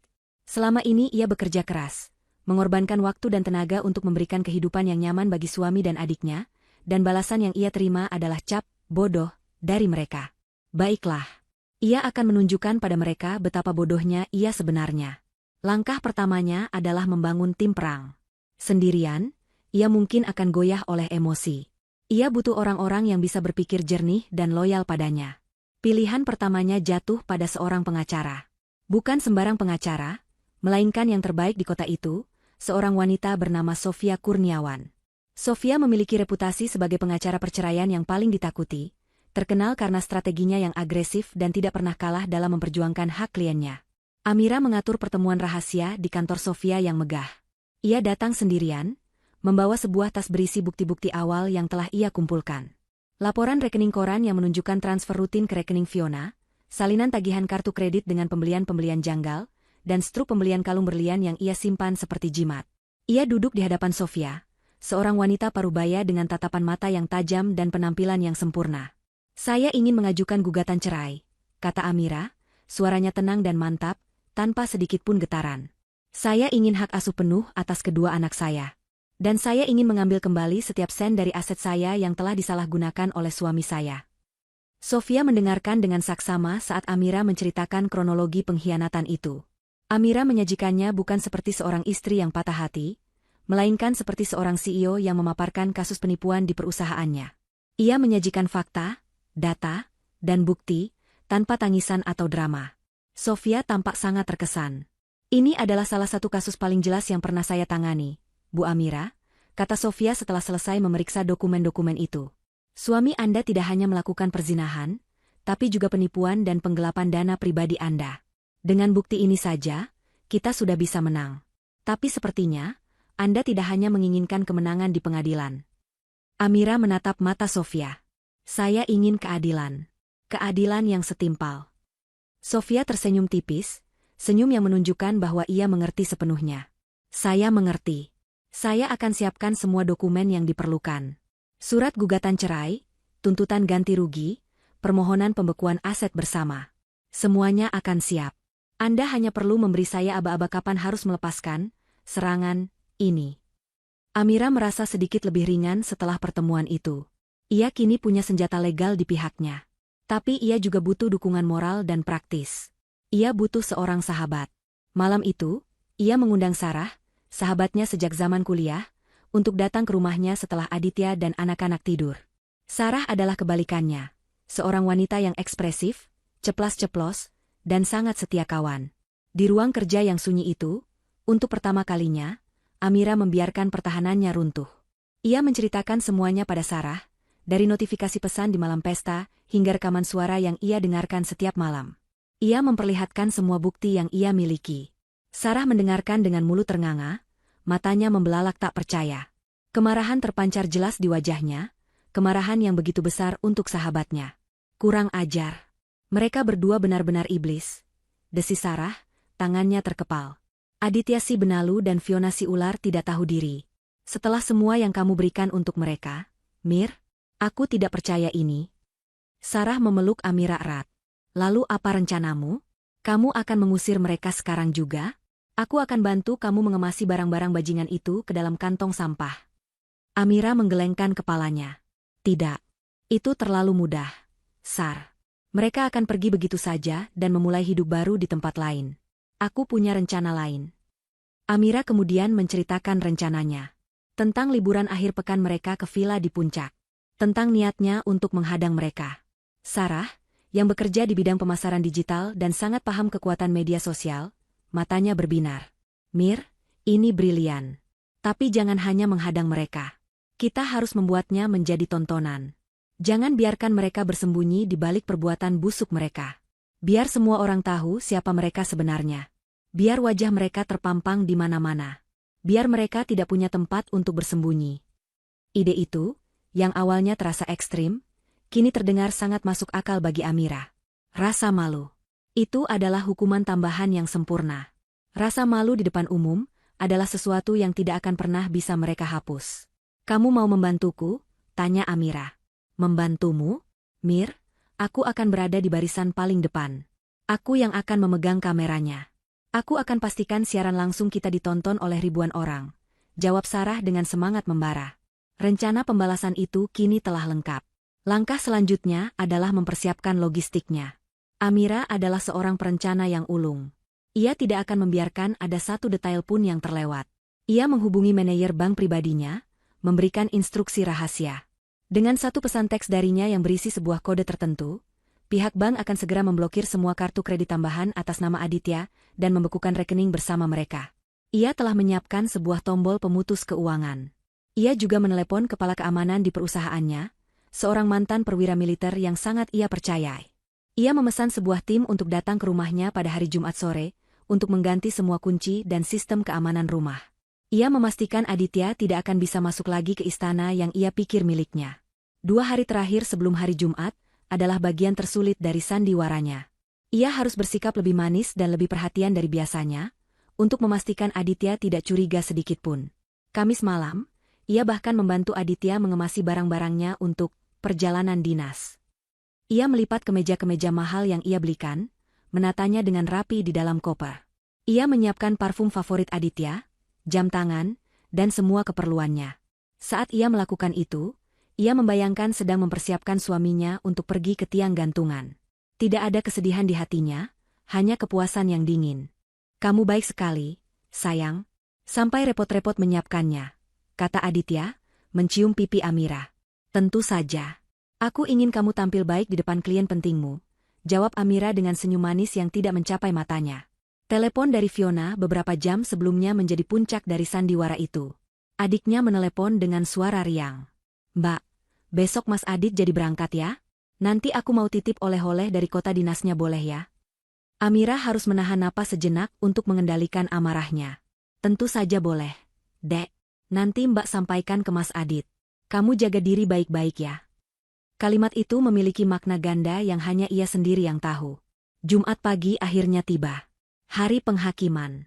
Amira bangun lebih pagi dari biasanya. Ia berdiri di tepi ranjang, menatap Aditya yang masih tertidur pulas, wajahnya tampak begitu polos. Ia tidak lagi merasakan cinta atau sakit saat menatap wajah itu. Yang ia rasakan hanyalah kehampaan. Pria ini adalah sebuah kesalahan, sebuah investasi buruk yang akan segera ia likuidasi.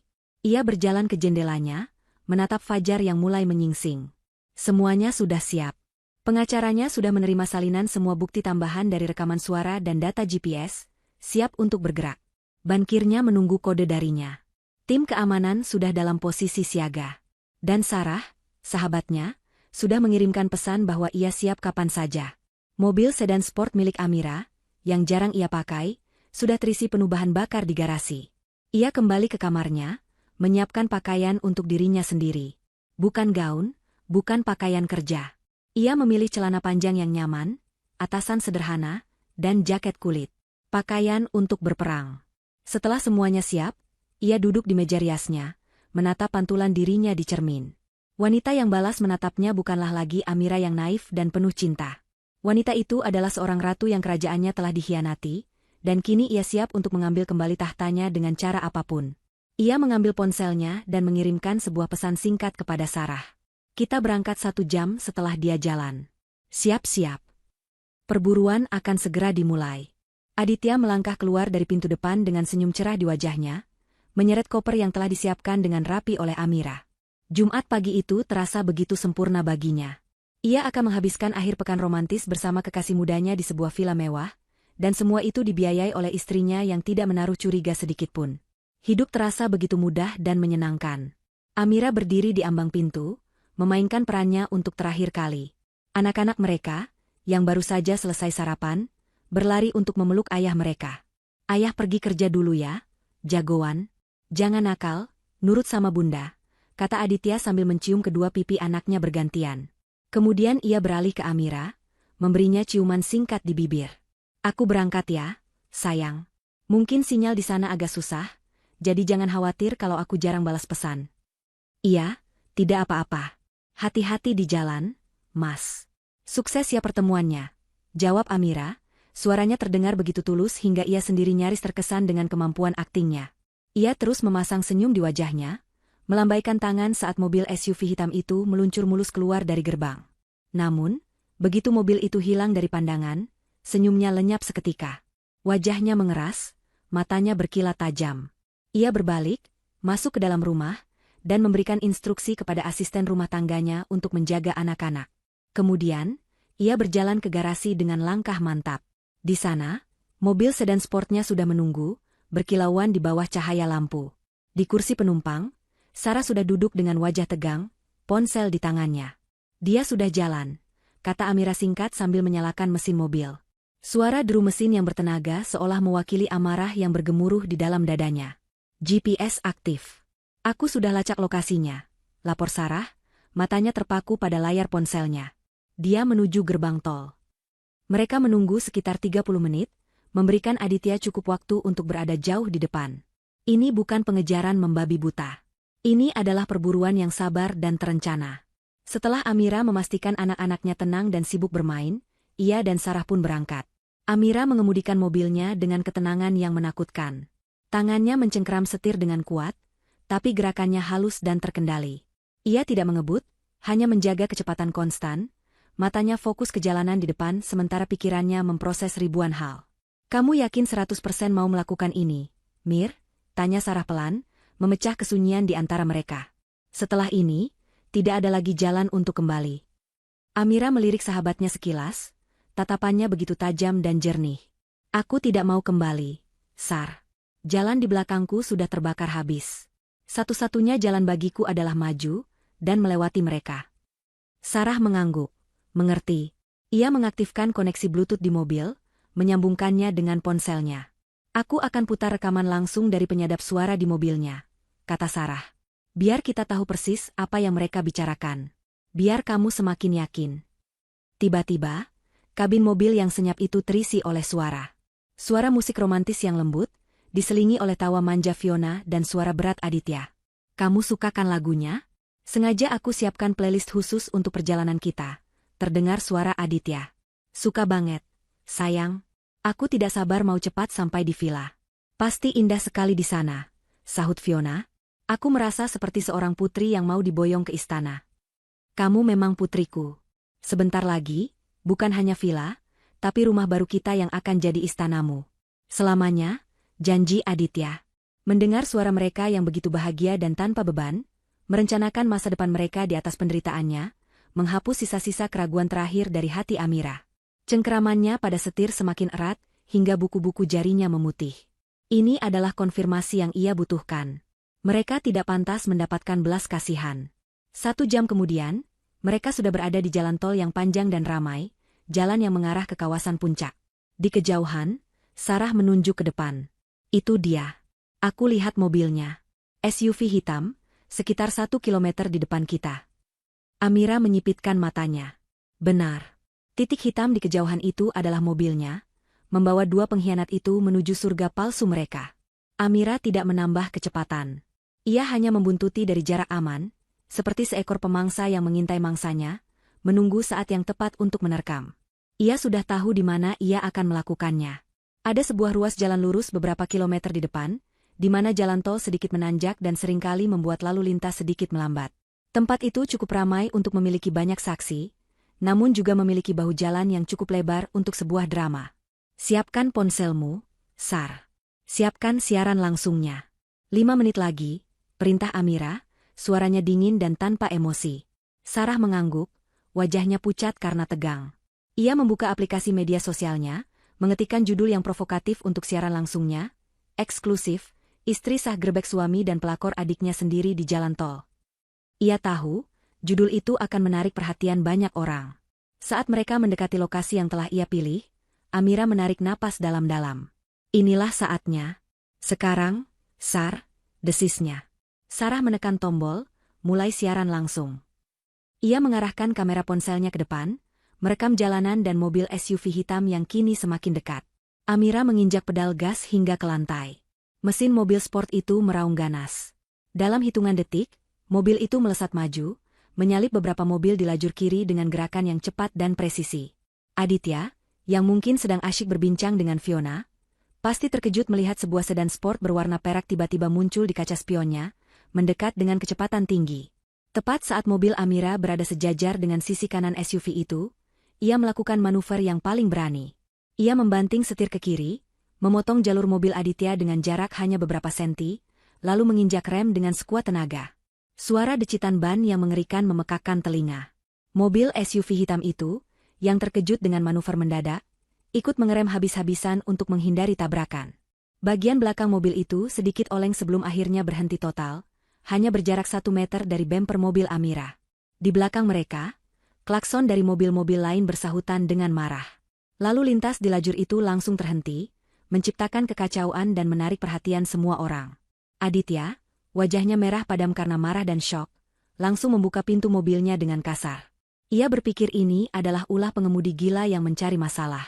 Ia berjalan cepat dengan langkah-langkah besar menuju mobil sedan di depannya, siap untuk melontarkan sumpah serapah. "Hei, kamu gila ya? Kamu mau mati?" teriaknya, tangannya sudah siap menggedor kaca jendela mobil itu. Namun, sebelum tangannya sempat menyentuh kaca, pintu di sisi pengemudi terbuka. Waktu seolah berhenti bagi Aditya. Amarah di wajahnya membeku, lalu perlahan luntur, digantikan oleh ekspresi kebingungan, ketidakpercayaan, dan akhirnya, kepanikan total yang mengerikan. Karena yang melangkah keluar dari mobil itu, berdiri dengan angkuh di tengah hiruk-pikuk jalan tol, dengan rambut yang berkibar ditiup angin dan tatapan mata sedingin es yang membakar jiwanya, bukanlah orang asing. Itu adalah istrinya, Amira. Perangkap itu telah terpasang dengan sempurna, dan kini, sang mangsa telah berhadapan langsung dengan sang pemburu, dengan puluhan pasang mata sebagai saksi, dan ribuan lainnya sedang menonton secara langsung. Aditya terpaku di tempatnya. Dunia di sekelilingnya yang tadinya hanya sekadar latar belakang yang bising, kini terasa seperti panggung raksasa yang menyorotkan semua lampu tepat ke wajahnya.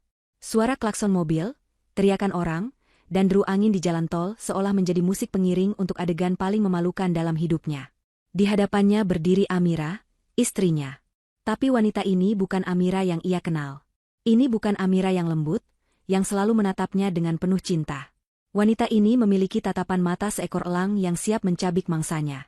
Tidak ada air mata, tidak ada teriakan histeris. Yang ada hanyalah ketenangan dingin yang 1000 kali lebih menakutkan. Nalurinya sebagai seorang manipulator langsung mengambil alih. Ia harus mengendalikan situasi ini, membawanya ke ranah pribadi, jauh dari mata publik. Amira, apa yang kamu lakukan di sini? Kamu bisa celaka, katanya, mencoba memasang ekspresi khawatir sambil melangkah maju. Ini berbahaya, ayo kita menepi.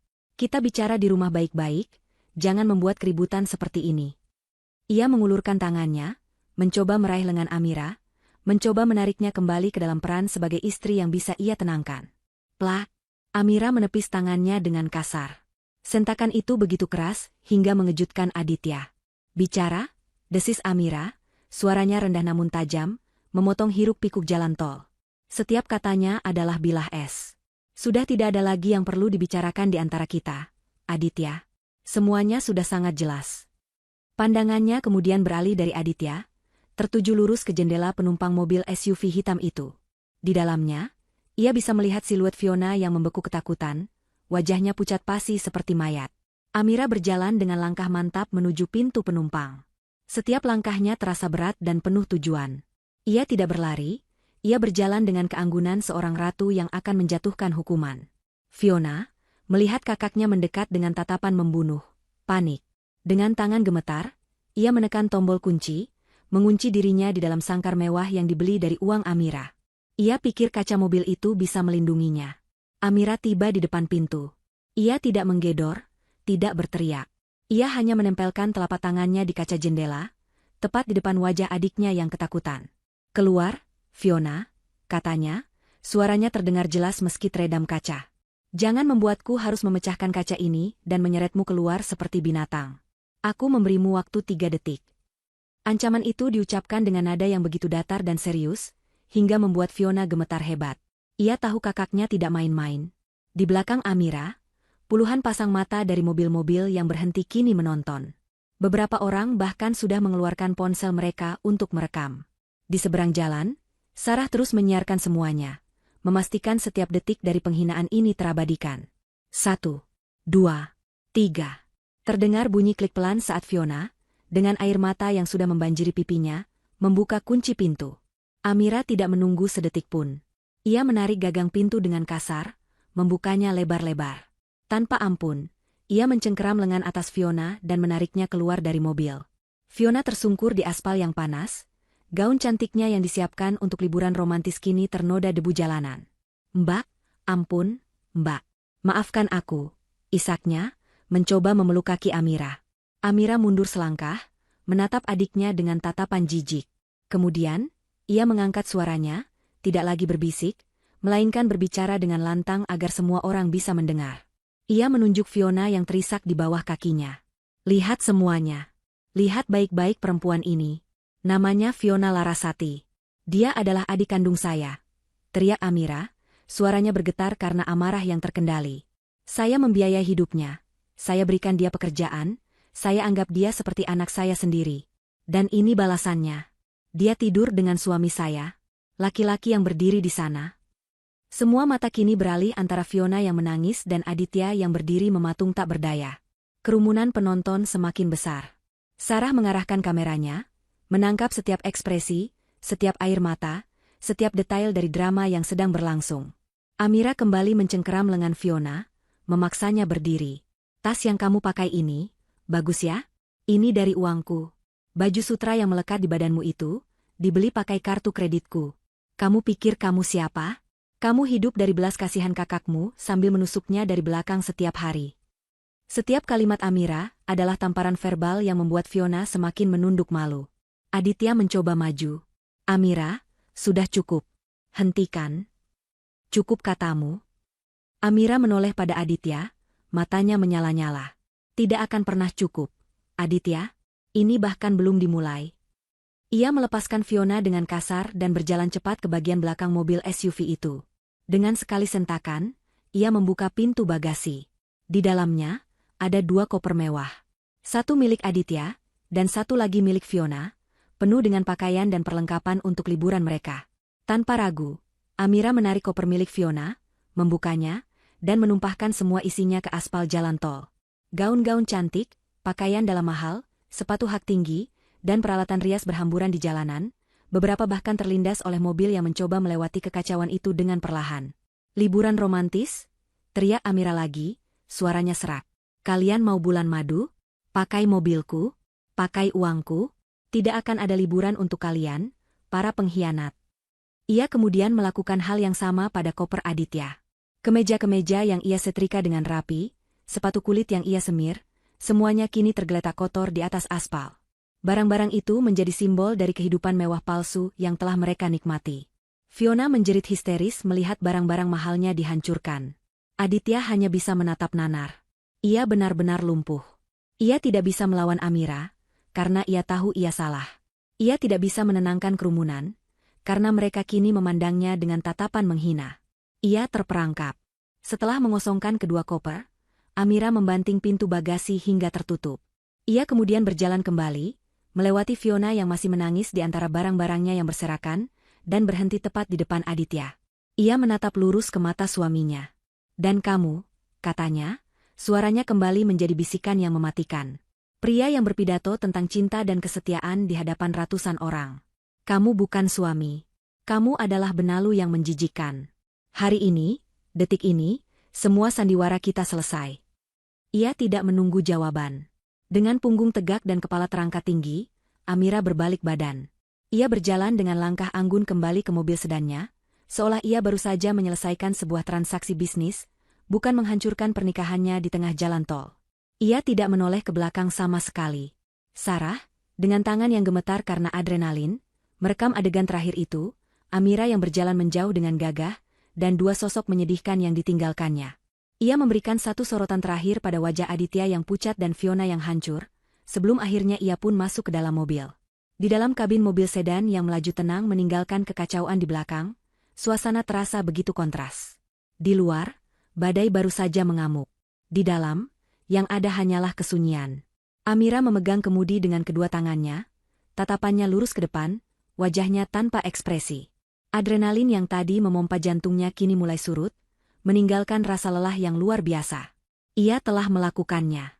Ia telah meruntuhkan panggung sandiwara mereka di depan mata dunia. Sarah adalah yang pertama memecah kesunyian. Ia masih gemetar, tetapi matanya berbinar penuh semangat. Ia terus menatap layar ponselnya. Mir, ini gila, katanya, suaranya terdengar takjub. Benar-benar gila. Siaran langsung tadi ditonton lebih dari 50.000 orang. Dan sekarang, rekamannya sudah diunggah ulang oleh puluhan akun gosip. Komentarnya meledak. Semua orang memihakmu. Mereka menyebutmu, Ratu Keadilan, istri idaman pemberantas pelakor. Namamu trending. Amira hanya mengangguk pelan. Ia tidak peduli dengan semua itu. Baginya, siaran langsung itu hanyalah alat, bukan tujuan. Tujuannya yang sebenarnya baru akan ia mulai sekarang.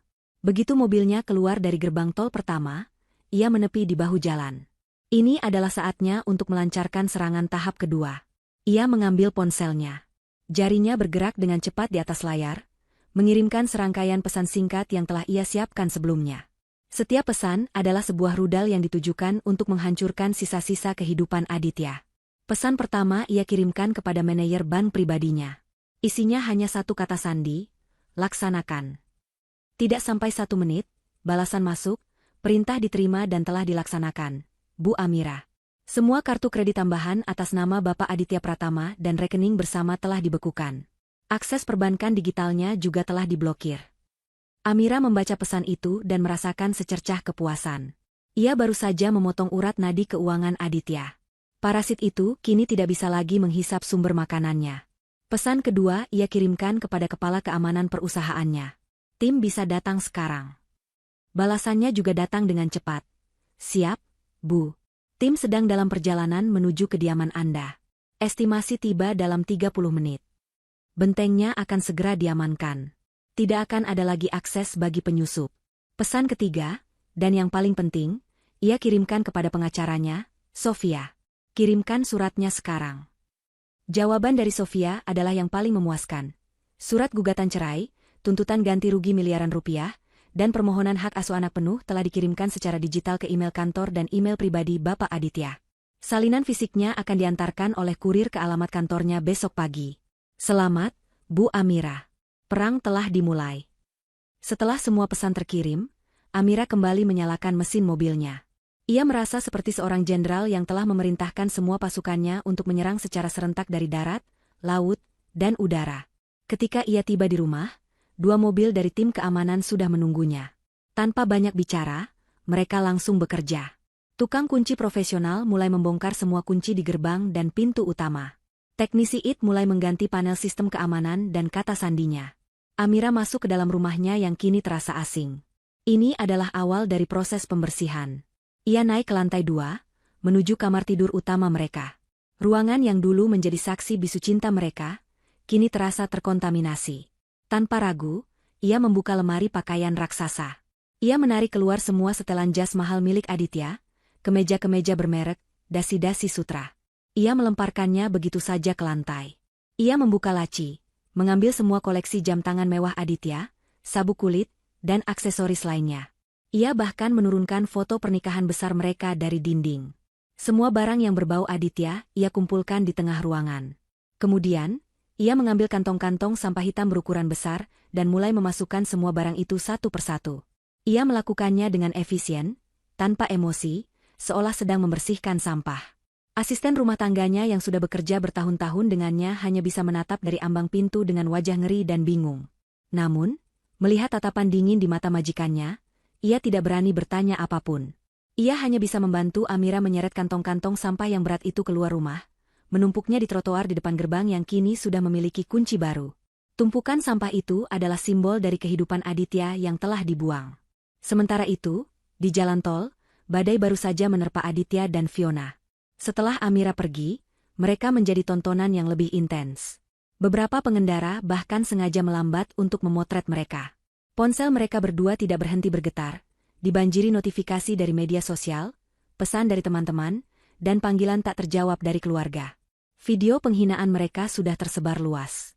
Wajah mereka ada di mana-mana. Aditya, yang akhirnya berhasil menenangkan Fiona yang histeris, mencoba berpikir jernih. Mereka harus pergi dari sana. Ia mencoba memesan taksi online, namun beberapa pengemudi membatalkan pesanan setelah melihat lokasi penjemputan yang aneh. Akhirnya, sebuah taksi konvensional bersedia berhenti. Dengan tergesa-gesa, mereka memasukkan sisa barang mereka yang masih bisa diselamatkan. Saat tiba di gerbang tol untuk membayar, Aditya mengeluarkan kartu kredit andalannya. Ditolak, Pak, kata petugas tol. Aditya mengerutkan kening. Ia mengeluarkan kartu lain. Ditolak juga. Kepanikan mulai menjalari dirinya. Ia mencoba membuka aplikasi mobile bankingnya. Akses diblokir. Silakan hubungi bank Anda. Keringat dingin mulai membasahi pelipisnya. Ia tahu ini pasti perbuatan Amira. Ia baru saja lumpuh secara finansial. Dengan sisa uang tunai yang dimiliki Fiona, mereka akhirnya bisa membayar taksi itu untuk mengantar mereka pulang. Perjalanan pulang terasa begitu lama dan senyap. Setibanya di depan kompleks perumahan mereka yang mewah, pemandangan pertama yang menyambut mereka adalah tumpukan kantong sampah hitam yang familiar di depan gerbang rumah mereka. Itu kan, koperku? Bisik Fiona ngeri, mengenali salah satu barangnya yang menyembul dari kantong yang sobek. Aditya merasakan firasat yang sangat buruk. Ia turun dari taksi dan berlari ke gerbang. Ia memasukkan kuncinya, tetapi kunci itu tidak bisa masuk. Ia menekan bel, tidak ada jawaban. Ia melihat panel keamanan yang baru dan menyadari kebenarannya. Ia telah diusir. Terkunci di luar dari kehidupannya sendiri. Dalam puncak keputusaasaannya, ponselnya berdering. Ia melihat nama peneleponnya, Pak Tirtayasa, atasannya, direktur utama perusahaannya. Dengan harapan yang tipis, mungkin untuk meminta bantuan, Aditya mengangkat telepon itu. "Halo, Pak." "Jangan panggil saya, Pak Aditya," bentak suara di seberang telepon. "Kamu tahu apa yang sudah kamu perbuat? Video memalukanmu itu sudah tersebar di semua grup klien kita.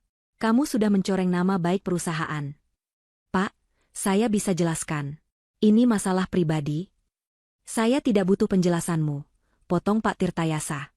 "Perusahaan kita punya klausa etika dan moral dalam kontrak kerja, dan kamu telah melanggarnya secara terang-terangan. Jangan pernah menunjukkan wajahmu di kantor lagi mulai besok. Kamu dan perempuan itu, Fiona, kalian berdua resmi dipecat." Tuh, telepon ditutup.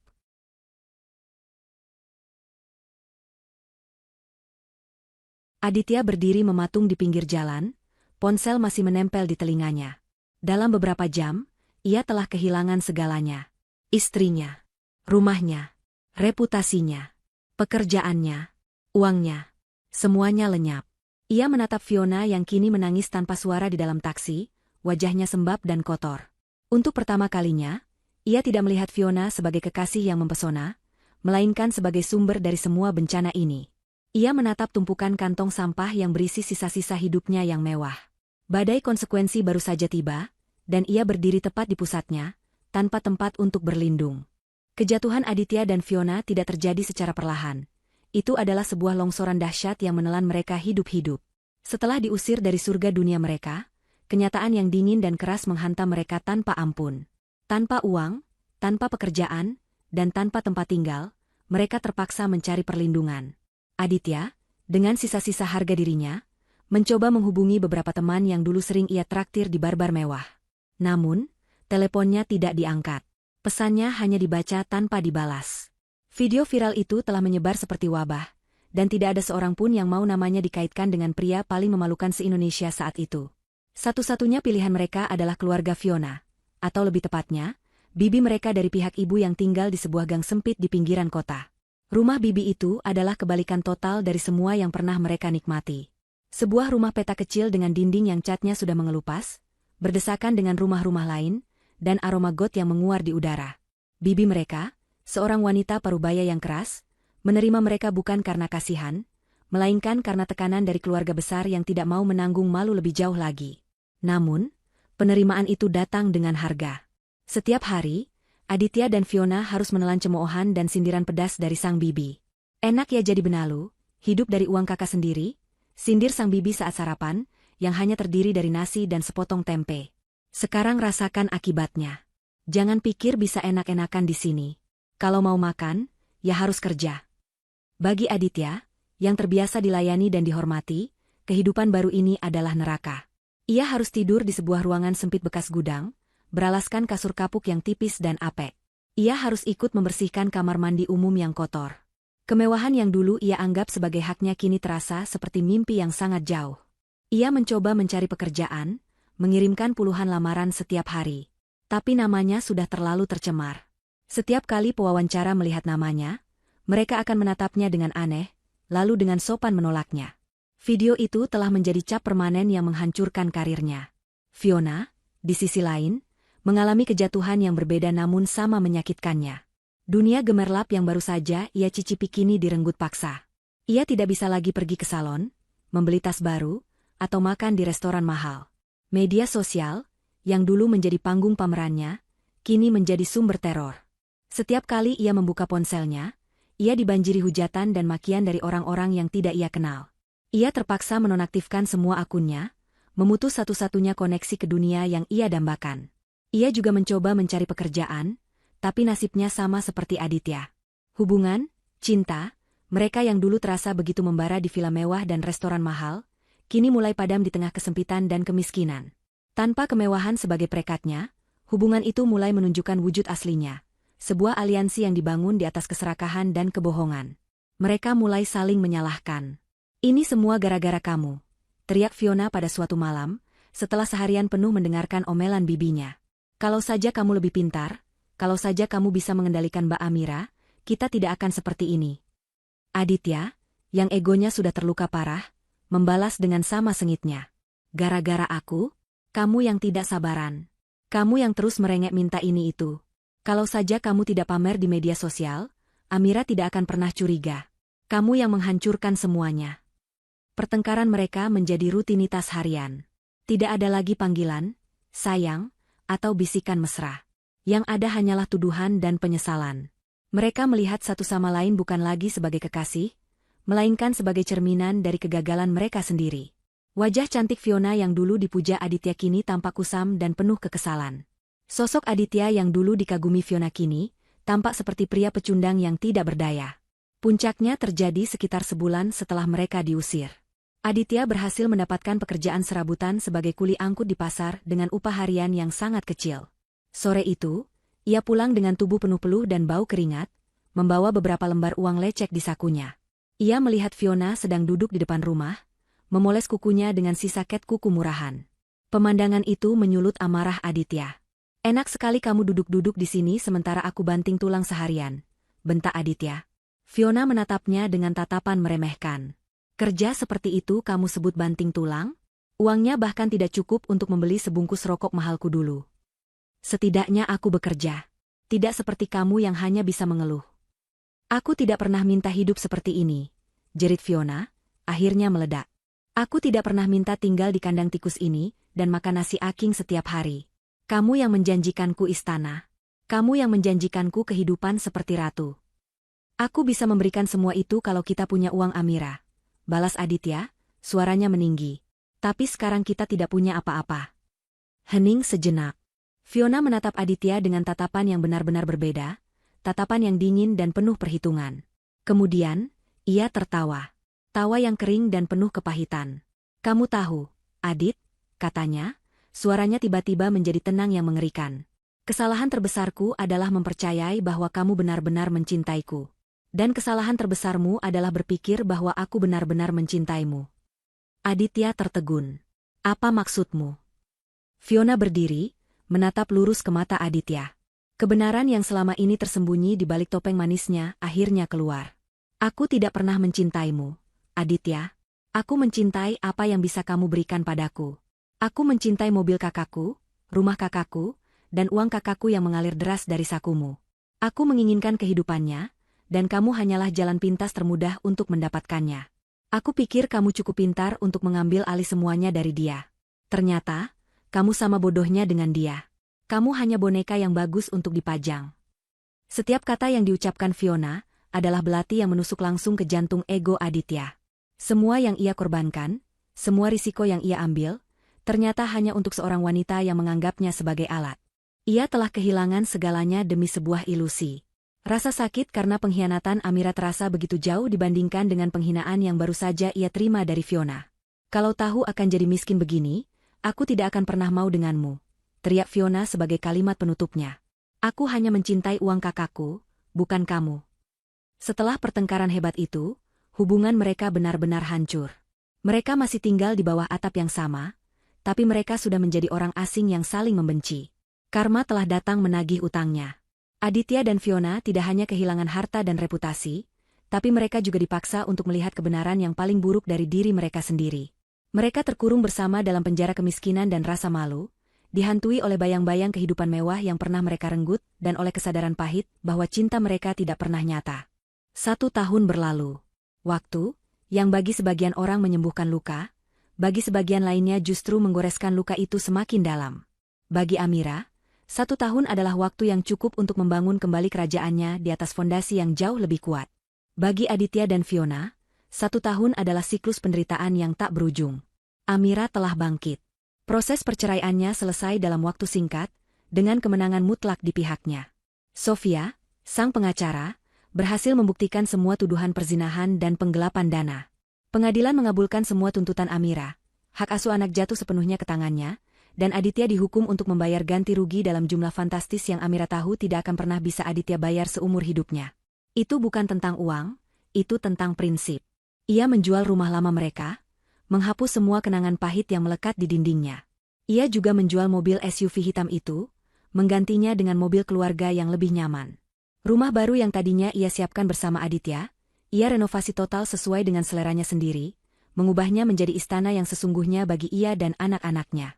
Istana yang dibangun di atas kejujuran dan kekuatan seorang wanita, bukan di atas kebohongan. Bisnisnya berkembang pesat. Energi yang dulu ia habiskan untuk mengkhawatirkan suaminya kini, ia curahkan sepenuhnya untuk pekerjaannya.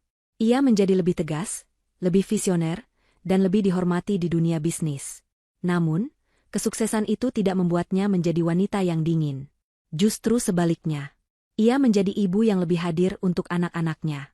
Setiap sore, ia memastikan sudah berada di rumah untuk menemani mereka belajar dan bermain. Setiap akhir pekan, mereka habiskan bersama, entah itu berlibur ke pantai atau sekadar piknik di taman kota. Ia menemukan kembali kebahagiaan dalam hal-hal sederhana yang dulu sering ia lewatkan. Ia juga terlihat berbeda. Rambutnya kini dipotong lebih pendek, memberinya penampilan yang segar dan modern. Sorot matanya lebih tajam, namun juga lebih tenang. Senyumnya lebih sering terbit, senyum tulus yang berasal dari hati yang damai. Ia lebih sering menghabiskan waktu dengan Sarah dan sahabat-sahabatnya yang lain, tertawa lepas tanpa beban. Ia adalah bukti hidup bahwa akhir dari sebuah pernikahan bukanlah akhir dari segalanya. Terkadang, itu adalah awal dari kehidupan yang jauh lebih baik. Cerita ini ditutup dengan sebuah adegan kontras yang sempurna. Di sebuah pulau tropis yang eksotis, Amira sedang duduk di dek sebuah kapal pesiar pribadi yang ia sewa untuk merayakan ulang tahun putrinya. Ia mengenakan gaun musim panas yang elegan, memegang segelas jus jeruk, sambil tertawa melihat kedua anaknya bermain air di kolam renang kecil di atas dek. Matahari terbenam di ufuk, melukis langit dengan warna jingga dan emas. Di momen itu, Amira merasa begitu utuh dan bersyukur. Ia tidak hanya bertahan dari badai, ia telah belajar menari di tengah hujan, dan kini sedang menikmati pelangi yang indah sesudahnya. Sementara itu, ribuan kilometer jauhnya, di sudut kota yang panas dan berdebu, takdir Aditya dan Fiona telah mencapai titik terendahnya. Setelah pertengkaran hebat di rumah bibi mereka, Fiona akhirnya pergi, tidak tahan lagi dengan kemiskinan. Ia mencoba peruntungannya dengan mendekati pria-pria kaya lainnya, namun reputasinya sebagai pelakor viral selalu mendahuluinya. Tidak ada pria terhormat yang mau berurusan dengannya. Ia berakhir bekerja sebagai pelayan di sebuah warung makan kecil di terminal bus. Wajahnya yang dulu cantik ini tampak lelah dan selalu masam. Tangannya kasar karena harus mencuci piring kotor setiap hari. Aditya, di sisi lain, benar-benar hancur. Tanpa keahlian lain selain memanipulasi orang, ia kesulitan bertahan hidup di dunia nyata. Ia akhirnya berhasil mendapatkan pekerjaan tetap, bukan di kantor ber-AC, melainkan sebagai sopir taksi online. Setiap hari, ia menghabiskan belasan jam di jalanan yang macet, mengendarai mobil sewaan murah yang sering mogok, untuk mendapatkan penghasilan yang pas-pasan. Pada suatu sore yang terik, takdir mempermainkan mereka untuk terakhir kalinya. Aditya menerima pesanan dari sebuah pusat perbelanjaan mewah. Saat penumpangnya masuk, ia tertegun. Itu adalah salah satu mantan rekan kerjanya yang dulu sering ia traktir. Rekannya itu menatapnya dengan campuran rasa kaget, kasihan, dan sedikit cemoohan. Sepanjang perjalanan, Aditya harus menahan malu saat rekannya itu bercerita tentang promosi jabatan dan bonus besar yang baru saja ia terima, hal-hal yang dulu juga menjadi bagian dari hidup Aditya. Setelah mengantarkan penumpangnya, Aditya merasa sangat lapar dan haus. Dengan sisa uang di kantongnya, ia berhenti di sebuah warung makan sederhana di dekat terminal. Saat ia memesan segelas es teh, matanya bertemu dengan mata pelayan yang datang mengantarkan pesanannya. Keduanya membeku. Pelayan dengan celemek kotor dan wajah kuyu itu adalah Fiona. Mereka saling menatap dalam diam selama beberapa detik. Tidak ada lagi cinta atau benci di antara mereka, yang ada hanyalah kehampaan dan kesadaran pahit akan nasib mereka. Dua orang yang dulu bermimpi menaklukkan dunia bersama, kini bertemu kembali sebagai pecundang di titik terendah kehidupan mereka. Tanpa berkata apa-apa, Fiona meletakkan gelas es teh itu di meja dan berbalik pergi. Aditya menatap punggungnya yang menjauh, lalu menatap pantulan wajahnya sendiri di kaca jendela warung yang kusam. Ia melihat seorang pria parubaya yang tampak lelah, kalah, dan penuh penyesalan. Amira tidak pernah tahu tentang pertemuan itu, dan ia tidak perlu tahu. Ia sudah terlalu sibuk membangun masa depannya untuk menoleh ke masa lalu. Ia telah merebut kembali semua miliknya, kekayaannya, martabatnya, dan yang terpenting, kebahagiaannya. Para antagonis dalam ceritanya telah mendapatkan akhir yang setimpal, bukan melalui hukuman penjara, melainkan melalui hukuman kehidupan yang jauh lebih kejam. Mereka dihukum untuk menjalani sisa hidup mereka dengan menanggung rasa malu dan kemiskinan, menjadi saksi bisu dari kebahagiaan wanita yang pernah mereka hianati. Keadilan telah ditegakkan dengan begitu telak, dan penonton pun bisa menutup buku cerita ini dengan perasaan puas yang mendalam, karena sang ratu telah mendapatkan kembali fajar barunya.